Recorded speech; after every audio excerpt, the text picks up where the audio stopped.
Sir जिस तरीके से नीट पेपर पे सरकार रजामंद नहीं है, सोनम वांगचुक ने 3 डिमांड्स रखी है सरकार के सामने, उसके बाद ही तो उन्होंने हंगा स्ट्राइक तोड़ी है। आप एक बात बताइए, यहाँ जो घूम रहा युवा है जी, प्रत्येक युवा पढ़ा लिखा है, नेतृत्व करने में सक्षम है। यहाँ घूमने वाला व्यक्ति किसी के भी अधीनस्थ नहीं है, ये किसी भी व्यक्ति विशेष का आंदोलन नहीं है। आप लोग सहमत है इस बात से? ये युवाओं का आंदोलन है, सहमत है इस बात से? तो इतनी लाठी खाने के बाद प्रत्येक युवा अपनी खुद की लड़ाई लड़ रहा है, तो ये प्रत्येक युवा कब संतुष्ट होगा? जब इनकी मूल मांग पूरी की जाएगी। ये इतनी ताकत से देश के अंदर आज आंदोलन चल रहा है, जो ये युवाओं के खून में क्रांति आई है, वो क्यों आई है कि एक अति हो गई अत्याचार की। आपके पार्टी कार्यालय पर हमला हुआ है बिहार में, देखिए यहाँ क्या करना है, यहाँ पे तो दिल्ली की बात करनी है ना। उसके लिए कोर्ट है, कानून के तहत लड़ेंगे हम। लोकतंत्र की गरिमा को मजबूत रखते हैं, न्यायपालिका में भरोसा रखते हैं। तो जो व्यक्ति न्यायपालिका में भरोसा रखता है वो व्यक्ति कभी भी व्यक्तिगत पार्टी बनकर अपराधी के बराबर में खड़ा होकर अपराधी और गुंडा नहीं बनेगा। हम लोग गुंडा ही नहीं कर सकते। जैसे प्रदेश में जिस तरह आप छात्रों के समर्थन में निकले हैं, ताबड़तोड़ फायरिंग हो रही है, वहाँ पे क्या लग रहा है कांग्रेस अब एक बड़ा डिसीजन लेने वाली है पूरे देश में? कांग्रेस तो सड़क पे लड़ाई लड़ रही है, पहले दिन से सड़क से। चुनावी लड़ाई की बात कर रहा हूँ सर। आप यहाँ चुनाव की बात क्यों कर रहे हैं? यहाँ कोई वोट थोड़ी हो रहे हैं, ये कोई चुनावी मैदान नहीं है महोदय।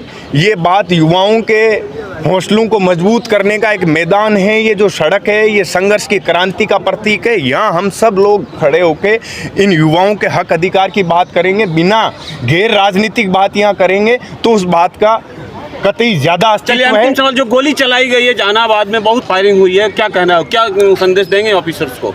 ऑफिसर्स को मैं यही कहूँगा, आप संविधान के तहत ऑफिसर्स हैं। आपकी वर्दी आपको जो मिली है संविधान की गरिमा से आपको मिली है, और यदि उस संविधान की गरिमा को आप तोड़ेंगे तो आप में और एक आतंकवादी में कोई कसर नहीं कर सकते। जांच कमेटी बैठाएंगे, उनपे सत्ता में आएंगे आप तो? जब सत्ता में आएंगे तो जो ये अत्याचार और अन्याय करने की भूमिका में जो लोग हैं, 1 से लेकर 100 तक सब लोगों के खिलाफ कार्रवाई होगी। सर 20 जुलाई को जिस तरीके से छात्रों के ऊपर लाठीचार्ज, जो राहुल गांधी को डिटेन किया गया बेरहमी के साथ, प्रियंका गांधी को, तो इस तरीके से सरकार कर रही है। आप देखिए लोकतंत्र के अंदर जब देश के नेता प्रतिपक्ष के ये हालात है तो आम व्यक्ति के साथ तो बर्बरता करने में कोई कसर ही नहीं छोड़ी जा रही। तो आम व्यक्ति ये कब तक बर्दाश्त करेगा? तो ये आपको बर्दाश्त नहीं करने की जनता की जो आखिरी अंदर का जो पेशेंस था वो यहाँ इस आंदोलन में आप लोगों को दिख रहा है कि अब लोग बर्दाश्त करने के योग्य नहीं है, सक्षम नहीं है। निर्मल जी, आप अभी ये कहे हैं कि सुप्रीम कोर्ट पे भरोसा है। सुप्रीम कोर्ट का चीफ जस्टिस ऑफ इंडिया ये बोले हैं कि हमारे पास आंदोलन के जो वीडियो हैं वो देखने के लिए टाइम नहीं है। उसके बाद देखिए मैं जो वकील साहब हैं वो बोल रहे हैं कि एक बार देख लीजिए। वो कह रहे हैं कि हमारा टाइम और आप अपना टाइम बर्बाद मत कीजिए, हमारे पास उतना वक्त नहीं है। देखिए हम लोग हिंदुस्तान के नागरिक हैं तो हमारे को संविधान का सम्मान तो करना पड़ेगा।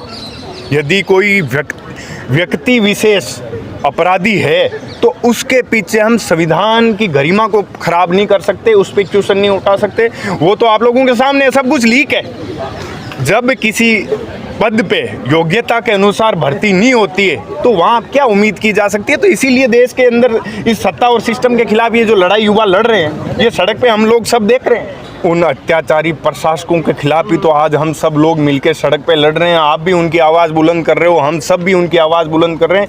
ये प्रशासनिक लोग लोकतंत्र में एक आंदोलन ही तो है जिसके तहत एक मंच तैयार करके इन लोगों के खिलाफ आवाज़ उठाई जा सकती है, क्रांति लाई जा सकती है। वो क्रांति लाने का हम सब मिलकर काम कर रहे हैं। लेकिन ये पुलिस वाले ऐसे हैं जो हम लोगों के टैक्स के पैसे से इन लोगों की सैलरी मिलती है, लेकिन ये हम ही लोगों पे डंडा मारना स्टार्ट कर दे रहे हैं। इसके बारे में आप क्या कहना चाहते हैं? देश से ऊपर धर्मेंद्र प्रधान बैठा है क्या?